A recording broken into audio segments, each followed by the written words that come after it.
Hola, de nuevo acá saludando. Estamos bien, estamos con algunos problemas porque al parecer Mónica le está costando unirse, así que nada, pues volvemos a retomar. No sé para qué, seguramente en este rato varias personas de solucionarlo. Nos vamos a dar un ratito. Yo les estaba contando antes en el en vivo un poco de la historia de Mónica y aquí está, por fin, ya, solucionado.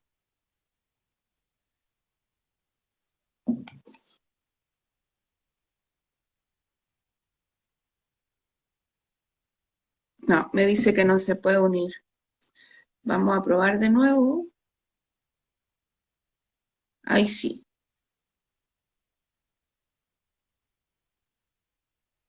Ahí creo que se supone que sí, pero no sé cuál es el problema que no se puede unir. Gracias por sus corazoncitos y por sus saludos.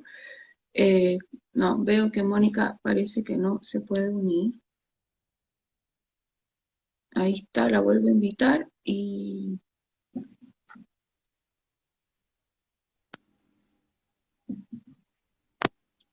ahí sí. Ay, Hola, Mónica, por fin, muchas gracias. Bueno, hola, que perdón. bueno que resolví. No te preocupes, estas cosas pasan. Agradecidas de la paciencia quienes se mantuvieron por acá. Partamos entonces, pues. Buen domingo desde acá de Santiago de Chile. Saludamos a Mónica Elena, quien se encuentra en México y que nos va a acompañar en la charla el día de hoy. Les recuerdo a quienes nos escuchan y que nos están viendo que este programa se va a transmitir en diferido por Radio Humedales mañana lunes, así que les pedimos disculpas a nuestras auditoras del futuro también por los inconvenientes, pero bueno, muchas gracias. Yo les había alcanzado a contar, Mónica, antes de que tú te pudieras sumar, un poquito de ti, de tu trayectoria, que tiene harto que ver con textil, literatura, la identidad del pueblo de México, de las mujeres, de la instrucción textil. Entonces, bueno, nosotros ayer habíamos estado conversando y queríamos eh, saludarte y bueno, te doy el pase pues para que partamos esta conversación. A propósito, cuéntanos un poco más de ti, desde dónde nos acompañas hoy. Bienvenida. Hola, gracias. Buenos días a todas, a todos y a todos los que nos están, eh, pues están hoy con nosotras. Y pues básicamente, creo que ya les comentaron, yo soy de la Mixteca, de un pueblo que se llama Santo Domingo Tonalá, que se encuentra en Oaxaca, aquí en México. Y sin embargo, vivo en la Ciudad de México y digamos que un poco es pendular, como mi vida, un poco en Oaxaca y un poco acá en la Ciudad de México. Pues un poco como inicié en lo textil, pues yo creo que como la mayoría de las que han estado invitadas aquí, tiene un componente familiar como muy fuerte, mi formación textil.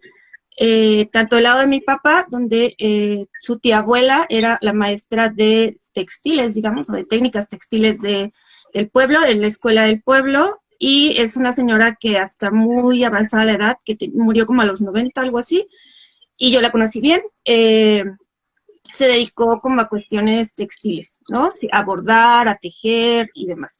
Y del lado de mi mamá, pues mi abuelita, de joven, de hecho, se dedicaba a vender lo que bordaba, que generalmente eran manteles o servilletas que le encargaban. Entonces, y ya se casa y un poco dejó eso por deja de hacerlo por una cuestión económica, pero sigue haciéndolo porque es algo que le encanta. Y mi abuelita amaba muchísimo, sobre todo bordar, se queda, pierde la vista o gran parte de su vista, como más o menos a mi edad, yo tengo 41 por ahí, y la mayor desgracia fue que dejó de bordar, ya no le era posible. Y bueno, mi mamá desde chica siempre fue una excelente bordadora, pero no le gustaba, sentía que era como una obligación, en cuanto pudo lo dejó. Y ya se casa con mi papá y embarazada de mí y con mi hermana en brazos, ella entra al magisterio de Oaxaca, ella es maestra de música, en una ciudad muy cerquita a nuestro pueblo. Y empiezan las luchas magisteriales, se van a huelga, y entonces las maestras y los maestros toman el plantel y durante la huelga las maestras le dicen a mi mamá que por qué no nos teje algo, ¿no? Y ya durante estas horas en que tenían que cuidar las instalaciones, pues mi mamá aprende a tejer en gancho.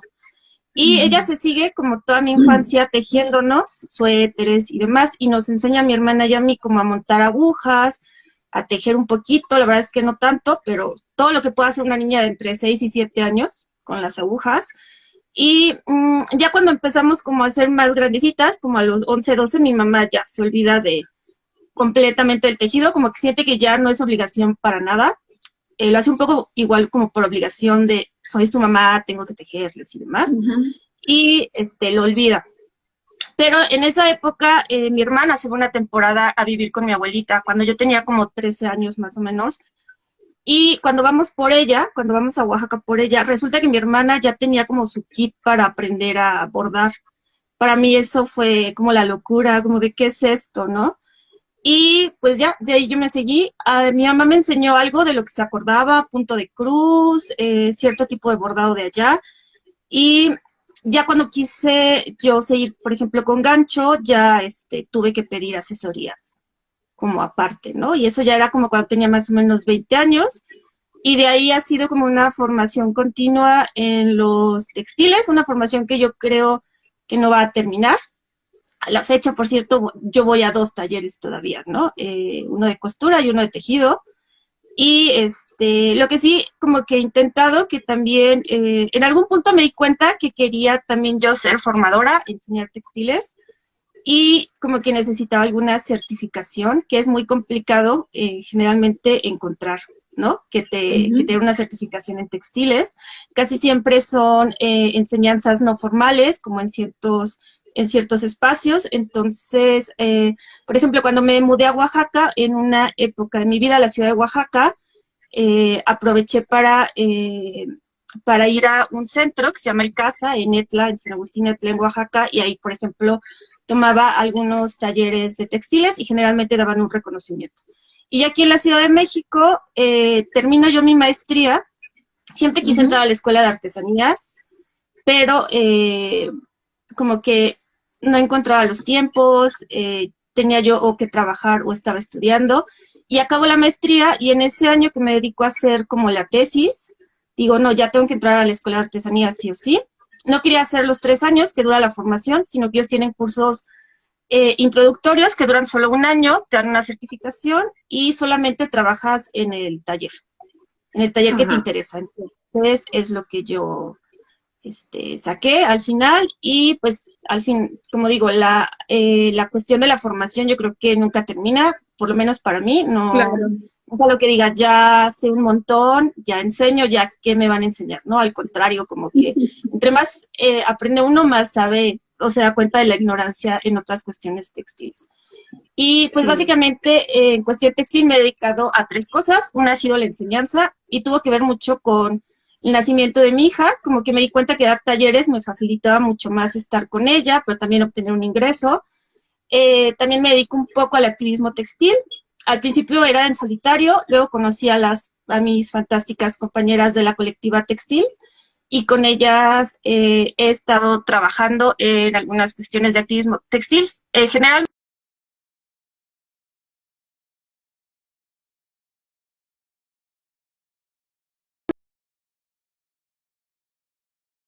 ¿no? Nos sumamos a eso y hacemos alguna pieza.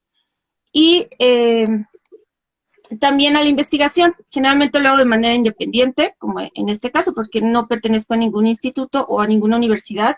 Hago investigación en temas referentes a lo textil. De hecho, en la descripción, por ejemplo, de uno de los cartelitos que hicieron, de los carteles que hacen, muchas gracias por eso, la descripción viene justamente una investigación que realicé sobre literatura y textiles, específicamente mujeres indígenas, y también realizo una investigación sobre la enseñanza textil en México, tanto formal como no formal, en cuestión de espacios pues de enseñanza textil. Y pues hasta ahí, creo. Gracias. Bueno, harto recorrido. Y esto de hablábamos como cómo se junta, ¿no? Esto, Mónica, de lo literario, lo textil, el nudo, el nudo, para quienes son seguidoras, saben que ha sido parte de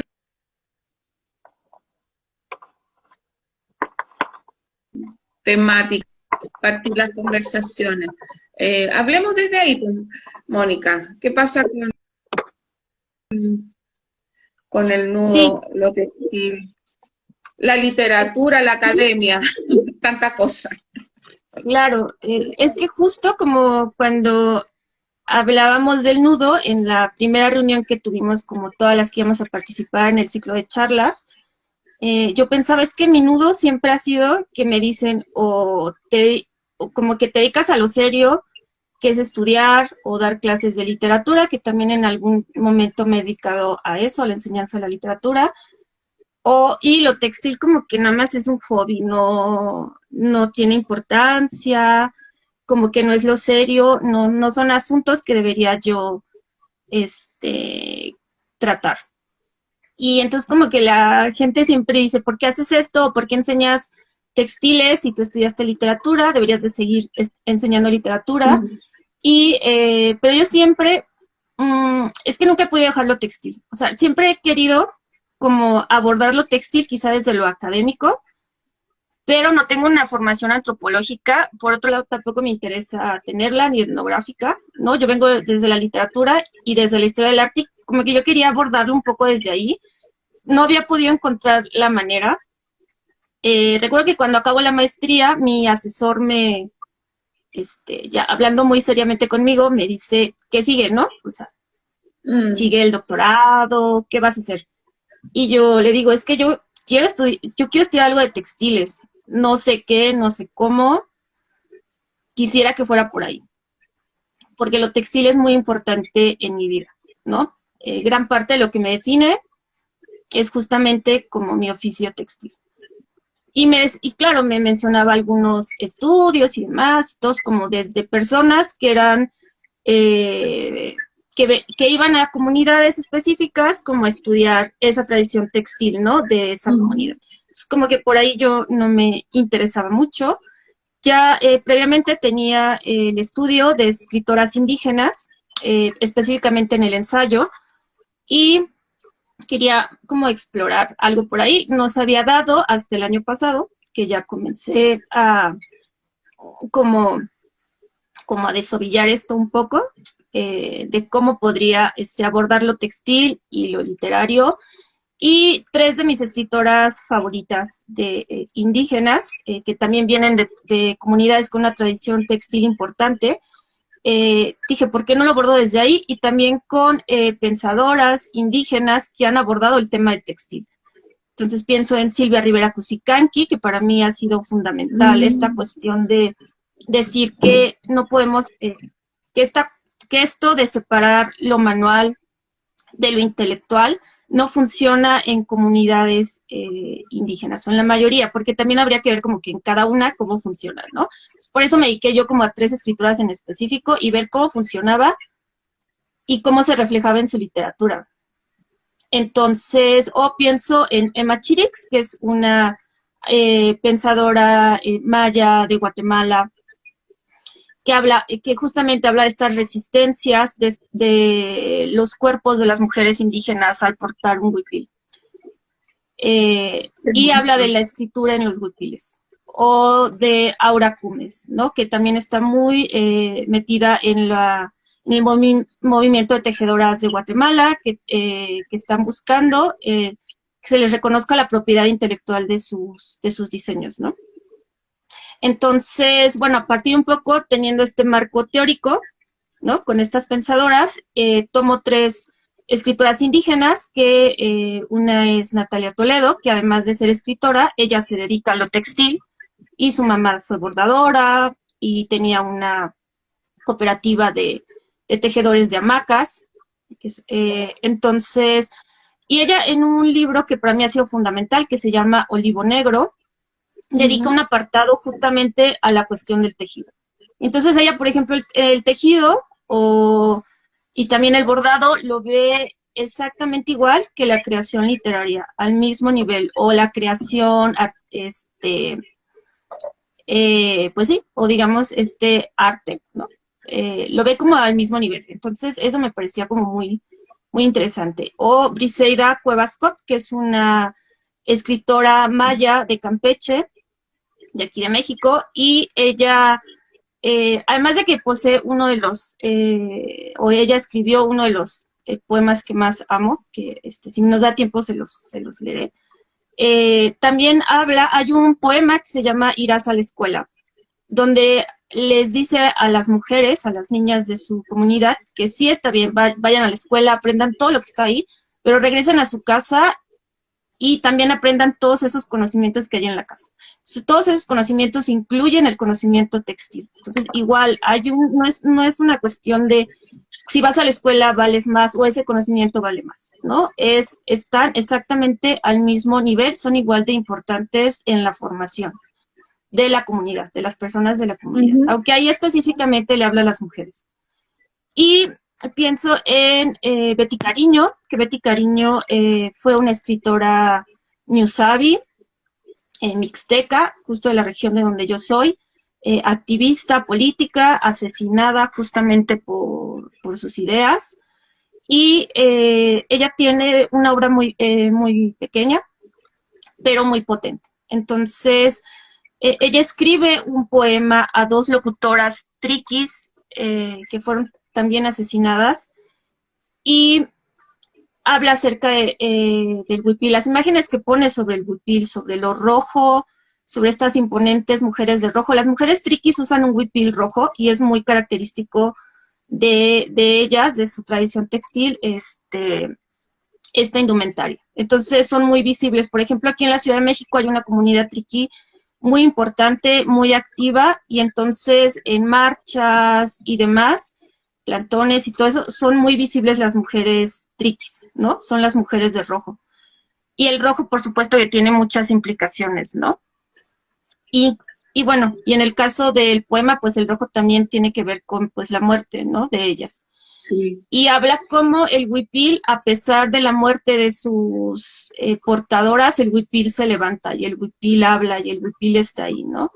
Entonces, sí, es increíble. Betty Cariño, por favor, búsquenla. Creo que en mis referencias puse de hecho el link a su obra. Permíteme un poquito, antes que se nos vaya este hilo. Hay personas que están pidiendo que compartas la cita o esta tejedora y poeta, escritora, activistas que han nombrado. Nosotras, como parte del recorrido de las charlas, compartimos durante toda la semana en las redes de la escuela lo que hoy día va a estar hablando Mónica. Aparte del en vivo, va a quedar escrito unos posts con sus referencias, con su bio, con sus redes sociales, donde pueden encontrarle en caso de que quieran seguir el tema. Así que no se preocupen, todo lo que está hablando Mónica después va a quedar respaldado para que quienes tengan interés puedan volver a esta cita, a la investigación. Yo la estoy así alucinada con lo que estás contando, de verdad.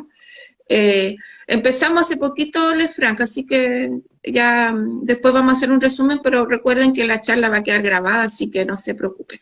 Eso, gracias Mónica. Sigamos, estoy súper alucinada con lo que estás contando, creo que a todas les está pasando lo mismo porque es muy interesante esta investigación que estás haciendo también. Sí, y a mí lo que me parecía también importante es que justamente a partir de los poemas es la escritora de una comunidad que pertenece a una tradición textil específica, nos está contando ella directamente. No hay un intermediario que nos diga, es que ella quiso decir tal cosa, o esto simboliza tal cosa, o el huipí para esta comunidad es esto, ¿no? Son las escritoras las que nos están diciendo lo que es. Y también, como decía, tengo como una referencia teórica de otras pensadoras indígenas latinoamericanas, ¿no? Que también desde sus propias tradiciones están pensando lo textil pienso que Silvia Rivera Cusicanqui no le dedica un libro o un texto precisamente al textil, sino que hay que leer varios de sus artículos para poder como rastrearlo, ¿no? O algunas entrevistas donde habla de cuestiones textiles. Y justo es lo que me parece interesante. Y le empecé, bueno, escritoras indígenas ya llevo muchos años trabajando, pero ya desde lo textil empecé el año pasado, hice con escritoras que ya conocía y de hecho hace 2 semanas me anunciaron que sí se va a publicar, entonces está como Qué en hermoso. proceso de edición. Y cuando se tenga, generalmente en mi Instagram hay un link de biografía y ahí subo algunas cosas. Entonces probablemente cuando tenga el link Compártelo. de la publicación ya lo pongo ahí Súper. para que esté abierto y cualquiera lo pueda ver. Pero digamos que lo que me parece importante a nivel personal, además de que entendía cómo en estas tradiciones textiles veían, por un lado la indumentaria, pero también el oficio, como que todo este universo textil, ¿no? Que tiene que ver que abarca muchas cosas, ¿no? Más allá quizá de la pieza terminada. Entonces, para mí fue como poder conciliar dos cosas que como que toda mi vida parecía que estuvieran enfrentadas, que o le hago caso a una o le hago caso a otra. Y pero aún así sigue siendo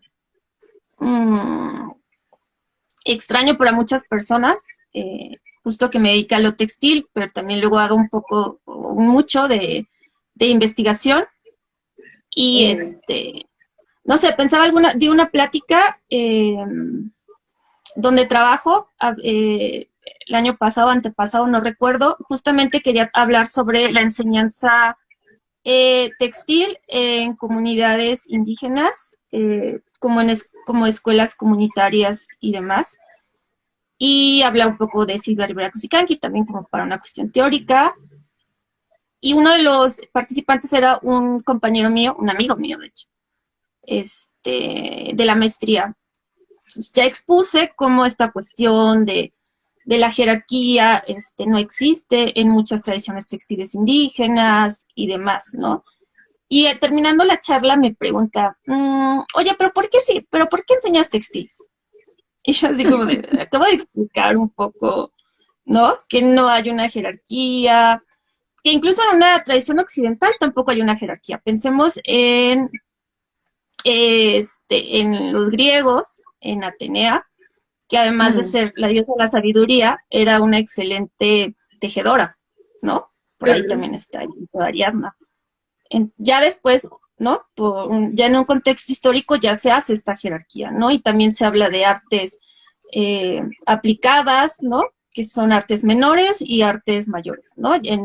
Pero eso ya fue como mucho, pues, posterior en esta tradición occidental, ¿no? Que es al final la que nos termina llegando aquí a América. Sí, pero, no, pero, tú comentabas hace un rato cuando hablabas a propósito de la investigación de la academia también, que como que esta consideración de que lo textil o las prácticas textiles son como un arte menor. Entonces fuera como que algo que no tuviera tanta importancia o que fuera posible de ser observado, estudiado, investigado, ¿no?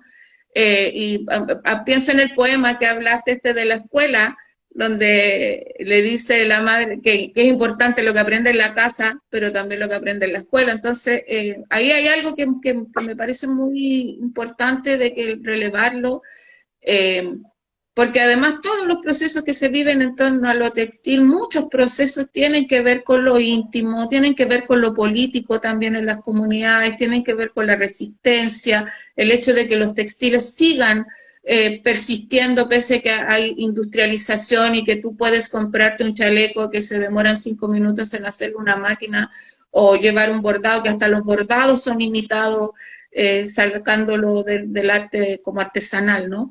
Entonces pienso en esto que de la instrucción que tú también decías y encuentro muy importante esto de que no hay jerarquía, porque al final cada persona tiene una expresión distinta de su arte textil, de su artesanía, ¿no? Puede algunos que sean, comillas, mejores que otros, pero cada pieza es única. y tiene ese sentido, ¿no? Entonces, me gustaría que nos contaran más de eso. No sé si habíamos hablado de leer unos poemas, no sé si leemos ahora los poemas o vamos avanzando ya, como tú prefieras, lo que te parezca mejor. Sí, sí, puedo leerlos, pero justo desconecté mi computadora, la pantalla. Si me dan un segundito para conectar la pantalla. Le damos un Es lo que he estado segundito. haciendo, pero Vamos a aprovechar de quiero... saludar a todas las personas de nuevo. Estamos acá con Mónica Elena de México. Su biografía y sus datos los pueden encontrar en el feed de la escuela. Si tienen preguntas, pueden irlas dejando por acá. Ustedes saben que estas charlas duran 1 hora, estamos recién en la primera media hora, así que todavía nos queda un rato para compartir con Mónica, que nos estaba hablando de tejedoras, pensadoras indígenas, artesanas, y ahí nos va a compartir. Si quieres avanzamos y ahí cuando... Sí, yo creo que sí, porque he tenido que reiniciar el equipo. Dale es que nomás, moví sigamos. Sigamos, Entonces, Mónica, en lo que estábamos. Si ahí nos vamos, no hay urgencia. Vale, y bueno, entonces no considero que esté inacabado esta investigación, a pesar de que ya hay un artículo en publicación o en proceso de publicación. Me gustaría quizá revisar en otras escritoras indígenas y sus tradiciones textiles, y también lo podemos encontrar como lo encontré con estas 3 escritoras. Pero aparte realizo igual una investigación independiente sobre la enseñanza textil. Y esa la inicio justamente porque entro a la red de faros, que los faros son fábricas de artes y oficios aquí en la Ciudad de México, a enseñar justamente textiles. Y teníamos como programa de capacitación. Y en ese programa de capacitación, en alguna de las sesiones, reflexionábamos sobre nuestros propios, ya sea artes u oficios, que es como nos divide, y nos pedían que pensáramos sobre dónde más se enseñaba. Y entonces yo empecé con ese ejercicio que nada más eran como 10 minutos y yo me seguía toda una investigación de dónde más se enseña textiles en México, cómo se enseña. Quizá lo que más pensamos y lo más usual es en el hogar, aunque ahora ya menos, ¿no? Ya ya en el hogar no tanto, creo que ya salimos más como a buscar esa enseñanza textil en otros lados.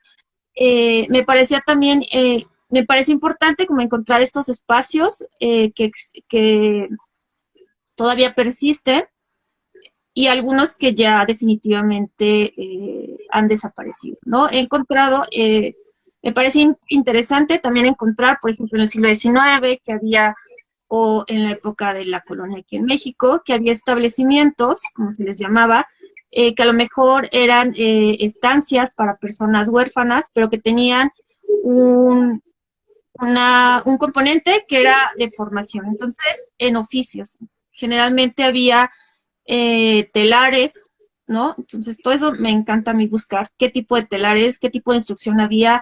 En el siglo XIX empieza a haber estos salones con máquinas de coser, que tenía obviamente mucho que ver con la cuestión de los establecimientos de fábricas, con que necesitaban mano de obra, donde se daba esta capacitación de mano de obra textil. Ahora que hablábamos, que nos vimos ayer sobre el territorio, pensaba, yo tengo 7 años viviendo donde vivo, aquí en la Ciudad de México, vivo muy al sur de la Ciudad de México, se llama Magdalena Contreras, en un pueblo que se llama San Bernabé, y es un lugar de mucha agua, es un lugar boscoso. Y entonces, en gran parte de mi recorrido, cuando tengo que salir de aquí, voy por estas fábricas que antes existieron, porque como hay mucha agua y las fábricas textiles necesitan eso, o necesitaban, no sé ahora. Yo creo que también, ¿no? Es una de las empresas más contaminantes. Sí. Entonces, como encontrar esos registros, quizá los edificios, pienso que donde vivo yo, en el pueblo, más abajo se formó una colonia a partir de los obreros de las fábricas textiles, ¿no? Que ahora ya, bueno, pues ya no existen las fábricas, pero están los obreros que a su vez crearon o solicitaron se creara una Casa Popular de la Juventud, donde además se pidió que se diera instrucción textil. Entonces como todo eso me lo voy encontrando en mi camino, ¿no? Entonces así un poco donde estoy ahora me condiciona también para investigar y no sé, ir encontrando como todo eso me interesa muchísimo. También la enseñanza textil, que quizá va más enfocada a la cuestión artesanal o enfocada a la cuestión artística. Y últimamente he investigado más sobre las escuelas comunitarias en comunidades indígenas, ¿no? Entonces, eso también me ocupa mi tiempo en esa parte de la investigación.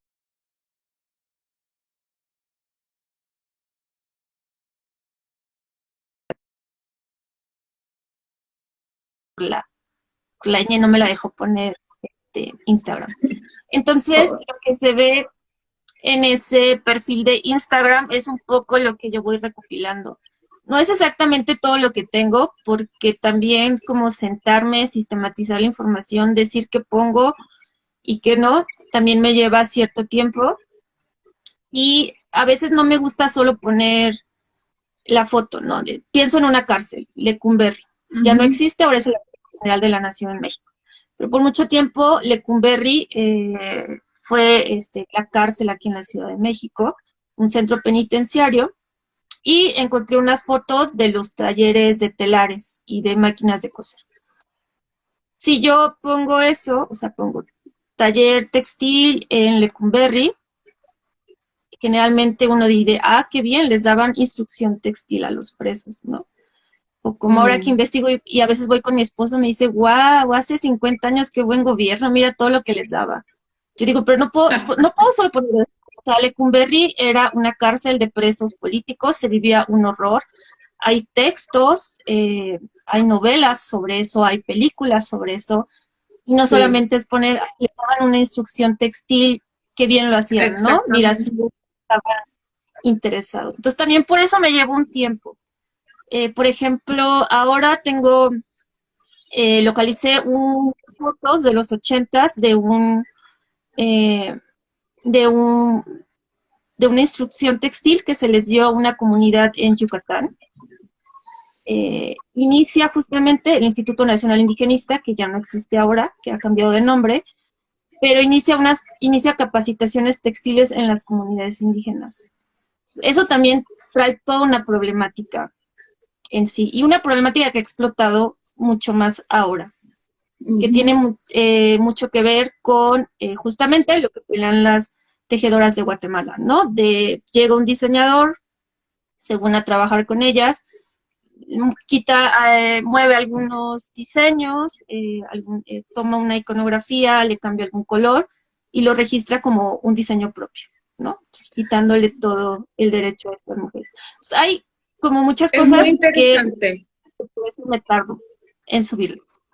Sí, pero yo creo que vale bien tomarse el tiempo para hacer un análisis que dé cuenta como de todo lo que hay detrás, porque lo mismo uno puede ver un textil y no sabe la historia que hay detrás o no tiene el contexto. Por ejemplo, lo que tú decías, pienso en lo que hablabas de los huipiles rojos, todo el significado que tienen, que pueden traducir una experiencia, también una experiencia que puede ser de violencia en una comunidad. Ahí está la dimensión política de estos análisis que estás haciendo, que yo lo encuentro, en mi opinión, creo que por ahí va muchas veces como el significado que puede tener una creación colectiva, que es un lenguaje que va más allá. Mira, Mónica, antes que se me olvide, que hay una pregunta que creo que es importante, a propósito de dónde estudiaste tú ese programa que era de un año en México, porque a alguien le interesa saber el nombre de la escuela. Les voy pidiendo a las que tengan comentarios o opiniones que las vayan registrando para que podamos empezar a un poquito de conversación. Si es que hay preguntas, saludos, lo que quieran. Pero la primera pregunta era esa. ¿Dónde estudiaste? ¿Cuándo estudiaste artesanía o no sé cómo se llamaba Yo lo anoté Es por la, acá, pero... es la Escuela de Artesanías, es del Instituto Nacional de Bellas Artes y Literatura, aquí en México, está en la Ciudad de México. Tienen una enseñanza de 3 años, para si tienen el tiempo, porque además ven otras materias, además de lo textil. Entonces yo como que ya se me hacía demasiado para mí. Entonces enseñan, por ejemplo, telar colonial, que es un telar de pedales, esto de 4 marcos. Enseñan gobelino, y Ay, no qué recuerdo la lindo. tercera. Y en mi caso era cuando es de un año, por lo menos cuando yo estuve en el 2015, por ahí, 15, 16. Era telar de cintura, tapiz, y también telar de marcos, pero uno que es de mesa. Y esa dura un año. Y ahí Intenso. está. Y no es Bueno, gratuito, pero no es caro. ya, o sea, se puede. Y bueno, no sé si ya podemos escuchar los poemas o seguimos. Ahí va, ahí va. Esto me dice que ya está. Y está, ya sabes, como el circulito, no sé por Está qué. pensando. Y me confié que Eh, con esto iba a lograrlo, perdón. yo tengo una pregunta respecto a la instrucción textil. Como me da la impresión, corrígeme si me equivoco, que algunas escuelas son como desde lo formal, como desde esto asistencialista, que alguien viene y les va a enseñar cosas que se supone que no saben o a mejorar lo que hay. Pero que hay otras que son entre pares. No sé si en las mismas comunidades que tienen, cuentan, a ver si estoy en lo correcto. Sí, hay justo, está eso cuando desde el gobierno eh, hay programas que generalmente llegan diseñadoras y demás externos a la comunidad, y pasan casos como pasó en los 80s, 90s, no recuerdo bien la fecha, está registrado en un libro justamente de artesanías, de una diseñadora famosa, de hecho aquí en México, llega a la comunidad en Oaxaca, me parece de la Mixteca, y llega buscando al grupo de artesanas. Entonces, hace con ellas todos los trámites ante el gobierno, porque el gobierno paga esa instrucción. O sea, es un dinero que el gobierno, digamos, va a dar en Ah, préstamo, porque al final quienes terminan pagando son las artesanas, porque es una capacitación que les van a dar a ellas. Entonces, el gobierno le paga a la capacitadora, en este caso a la diseñadora, pero quien termina pagando ese como préstamo, pues son las artesanas. Y entonces lo que hace esta señora es les enseña a hacer como cierto tipo de blusas a partir de las técnicas de las artesanas, y les dice, pero ustedes cuando hagan una blusa me la tienen que dar a mí para que yo la venda en mi tienda. Si no, ese es el trato. Fue una capacitación que ellas estaban pagando. Ellas decidieron que no les convenía trabajar con ella, que menos mal. preferían sacar sus blusas. Y entonces ella dijo que las artesanas que le pagaron la capacitación, la estaban plagiando. Entonces, Muy bien. Qué Entonces, descaro. claro, y también pasa, obviamente, diseñadores muy respetuosos. No tengo ahora alguien que yo te pueda decir, mira, esta persona es como un tema que apenas estoy como en eso, y no quisiera tampoco estar señalando de, mira, esta diseñadora hace tal cosa, ¿no? O si es respetuoso, ¿no? Entonces, no estoy ahorita con mi dedo señalador diciendo sí, ¿no?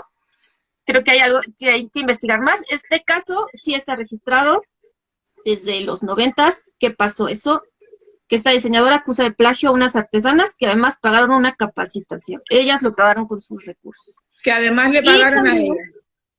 le pagaron a ella, por supuesto. Y ellas podían beneficiarse como quisieran de eso, ¿no? Y una técnica que era de ellas, además, ¿no? Claro, o sea, lo que ella Que, hizo fue crear la blusa, pero no las técnicas, ¿no? claro, no la técnica. Y después, lo que tenemos justamente ahora es lo que dices, entre pares. Mucha gente de la comunidad que salió, que estudió y regresa, ¿no? Con propuestas, pero que entiende perfectamente cómo se manejan las cosas en la comunidad. Y esta persona, por ejemplo, hay una escuela, están las escuelas de verano de Xochislahuaca, que es Comunidad Amuzga de Guerrero, son escuelas de verano para los niños, son gratuitas, las imparten las artesanas y solo son para los niños de la comunidad. Hermoso. Está, por ejemplo, justo en la Mixteca, este verano iniciaron escuela de telar de cintura para las personas de la comunidad. Un grupo de tejedoras. Y también tenemos el caso en el Istmo de la escuela textil, la escuela de Cadenilla. No recuerdo exactamente el nombre, perdón, escuela textil. No te preocupes, de ahí nos lo comentas. Es de Ixtaltepec. Y no enseña a gente más que de la región. Es decir, yo soy mixteca, yo no soy ismeña, yo no soy de la región, por lo tanto a mí no me enseñarían. Y me parece perfecto que no me enseñen. Me parece perfecto que ellas decidan a quién van a beneficiar con esa escuela, ¿no? Entonces, esos son pues espacios de formación de las propias comunidades, ¿no? Que han decidido cómo van a transmitir ese conocimiento, ¿no? Porque también surgen de la necesidad de que muchos jóvenes decidieron ya no continuar pues estudiando o teniendo ese conocimiento en su casa, ¿no? Como que esta transmisión que se daba antes, en algún momento, o para algunas familias se quiebra, se deja a un lado, y luego cuando hay personas que tienen interés, pues no tenían a lo mejor un familiar que les enseñara. Entonces, las escuelas surgen de eso, de gente que quiere enseñar y gente que quiere aprender, ya no en el espacio doméstico, porque por el contexto ya no es posible, y entonces se da esa enseñanza, ¿no? Y se sigue en la transmisión y ellos deciden quién la recibe y quién no. Y eso como comillas, limitarlo a la propia comunidad también tiene que ver con esta experiencia de extractivismo, ¿no? De que llegan, quitan el conocimiento, lo transforman, le ponen una marca de diseñador y la comunidad que generó todo ese saber no recibe ningún aporte, ¿no? Claro. Son como, me imagino como...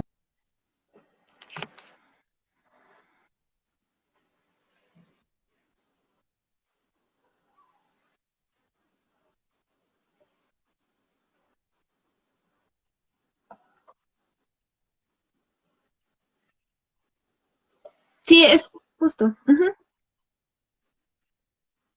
Seguramente podremos hasta hacer un en vivo hablando de la instrucción del textil en Chile, pero en este minuto lo vamos a dejar como un pendiente, ¿ya? Pero no sé si da como pica un bichito de curiosidad también mirando acá, porque que acá nosotros también tenemos una tradición textil bien importante, sobre todo de pueblos indígenas, pero hay que darle una vuelta, pues sí, propicia una inquietud, así que gracias, Mónica.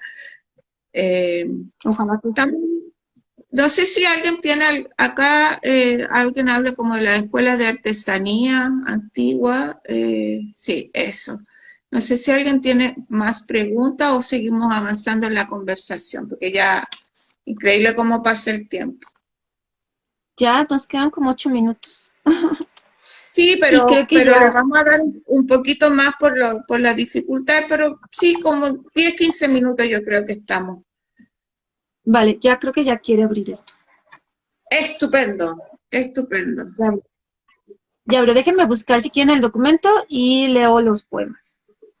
Muy bien.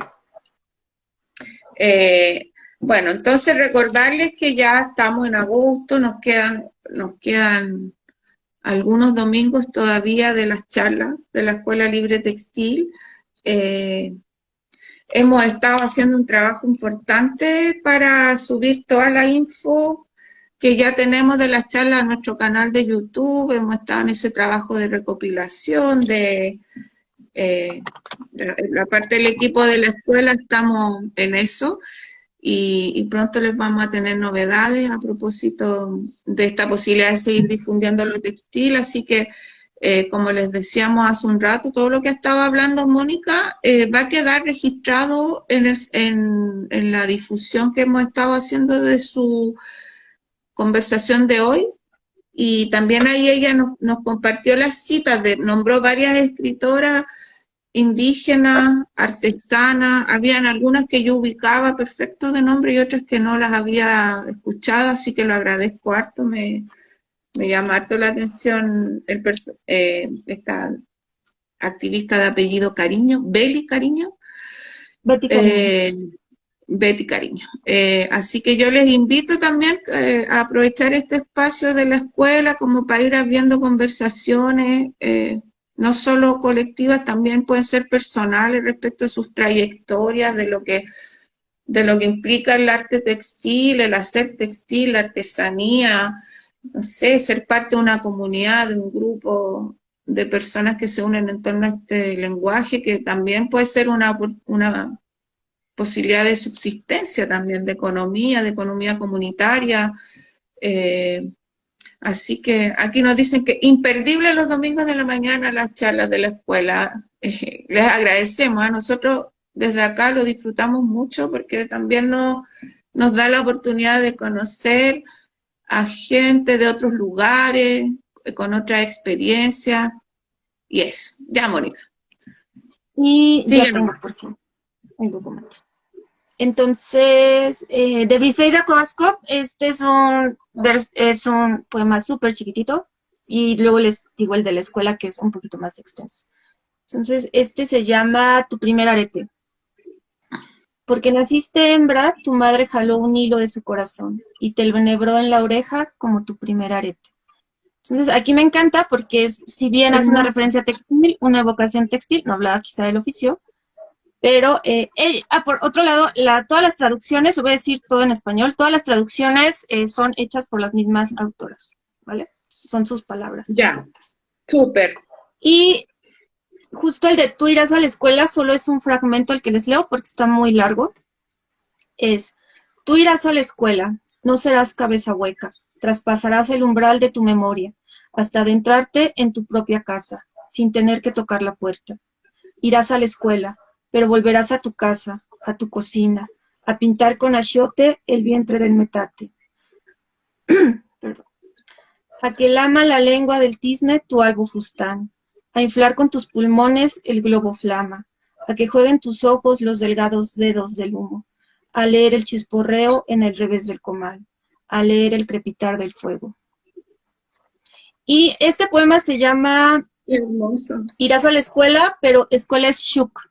Entonces, espero no estarlo pronunciando mal, pero shuk es justamente todo este conocimiento que hay de la comunitario que no se da en una institución y que incluye lo textil, justamente.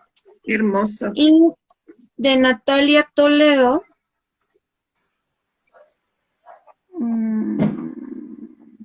voy. Este tiene que ver con el oficio textil y con las cuestiones del mar, que tienen mucho que ver con Juchitán, de donde es ella. Se llama Textil del mar. Las tenazas del cangrejo, dos flores de pantano, que se abren bajo la luna blanca de la arena. Tejen en la oscuridad sobre un telar de granito. Cuando se equivocan, el mar les ayuda a borrar.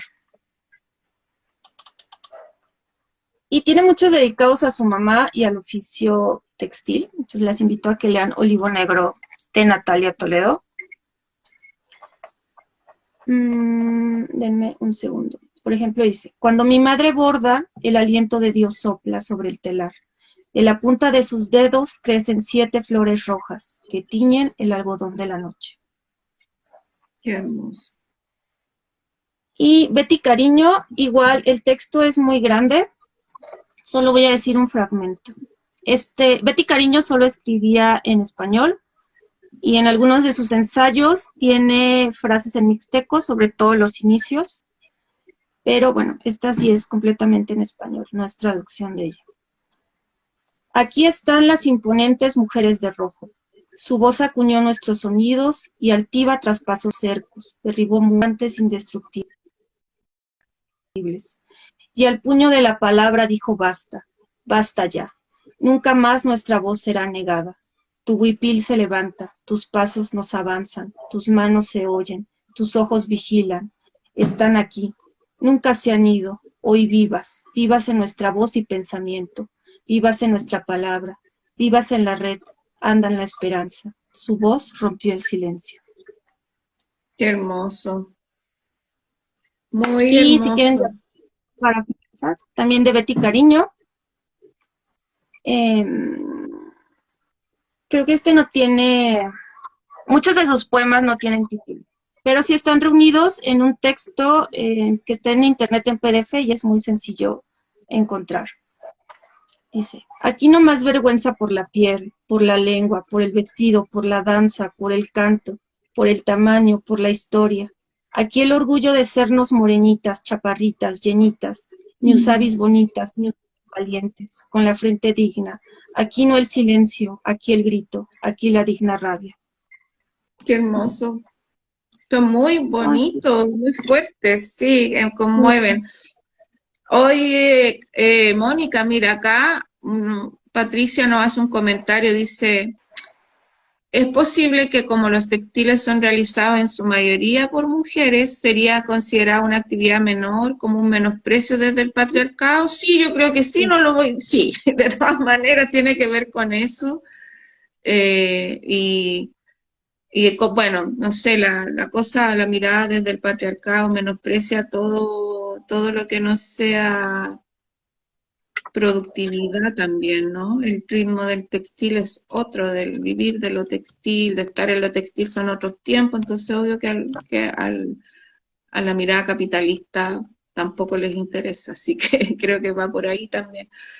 Eh, bueno, ya estamos en la última partecita, no sé si alguien más tiene, hay saludos desde Argentina, eh, gracias por los textos, dice nuestra compañera de la escuela, la Patricia Ruiz, yo los encuentro hermosos, así que todo lo que nos puedas compartir, Mónica, para nosotros poder acceder después, yo me quedo muy inspirada por Betty Cariño, que no la conocía. Eh, no sé si hay alguna otra cosa que quieras agregar. Eh, nosotras eh, queríamos, Mónica nos dice que ella tiene en sus redes links a sus artículos también y que prontamente va a publicar algo relacionado con lo que hemos estado hablando y con las investigaciones que ella ha estado haciendo. Entonces también les insistimos que estén atentas no solo a las redes de la escuela, sino que vayan mirando en las redes de cada una de las personas que ha expuesto. Así que dale, Mónica, Sí, para que vayamos terminando. bueno, sí, como decía, justo entran a mi perfil en Instagram de instrucción textil o enseñanza textil. Siempre tengo esas dudas, perdónenme, soy disléxica y se me va completamente. Pero está Entonces, copiado. ahí está, sí, justo. Y ahí justo en la bio está un link, entonces entran y ahí hay algunas cosas, como hay algunos textos míos, algunas ponencias, algunos videos. Entonces, y también generalmente por Instagram es el que yo utilizo. Generalmente lo reviso, como ya explicaba, la verdad es que no publico tanto por la cuestión de que creo que no quisiera solamente subir y decir aquí, y dar como una idea para mí errónea, o sea, porque al final yo no hago las cuestiones de manera objetiva, lo lamento, pero No, no hay que preocupar. A su entonces, tiempo y a su por eso ritmo. me tomo el tiempo, ¿no? Como para sí poder poner justamente como yo lo veo en ese espacio. Entonces, pero sí lo reviso, o sea, reviso constantemente Instagram, estoy activa, quizá no siempre me gusta o a veces comentando, y también cualquier cosa yo voy subiéndola por ahí. No sé cuánto tarda en publicarse justamente esto de las escritoras indígenas. Bueno, ya por falta de tiempo tampoco hablé de lo que han hecho de manera colectiva las mujeres del grupo de CACLAC, son mujeres de Guatemala, que también han hecho textos, no necesariamente literarios, quizá más ensayísticos, pero que han abordado la cuestión textil y como todo lo que implica, o sea, que no nada más es como la pieza terminada, sino que ellas hablan mucho de que tiene que ser valorado el trabajo textil. Entonces, enlistan todo lo que tiene que ver el trabajo textil, ¿no? Para ellas, que es muchísimo, ¿no? Y entonces, bueno, también las invito a que vean el trabajo de las mujeres de CACLA, que también está fácil acceder a sus trabajos. Como digo, además son trabajos que son colectivos, ¿no? Como esta cuestión de lo individual no está presente. También ahí está más lo comunitario. Entonces, las invito a eso y pues cualquier cosa que necesiten, pueden mandar mensajito, yo siempre respondo, aunque crean que no estoy Gracias. activa. Sí, no, muchas gracias, Mónica. Encuentro este cierre muy importante porque además está ocurriendo esto, que hay reflexiones que vienen desde las propias mujeres indígenas, desde las comunidades, y tú estás actuando como puente para acceder también a esos saberes. Desde acá te damos gracias desde la escuela. Hay gente, mira, se nos sumó gente de España, de Italia, de Argentina. Qué bonito, también gracias, también a ti que estás allá en México. Eso nos demuestra que el textil es un habla que traspasa fronteras. Así que nada, pues yo me despido por parte de la escuela, agradezco, les pido nuevamente disculpas por las fallas técnicas, pero obviamente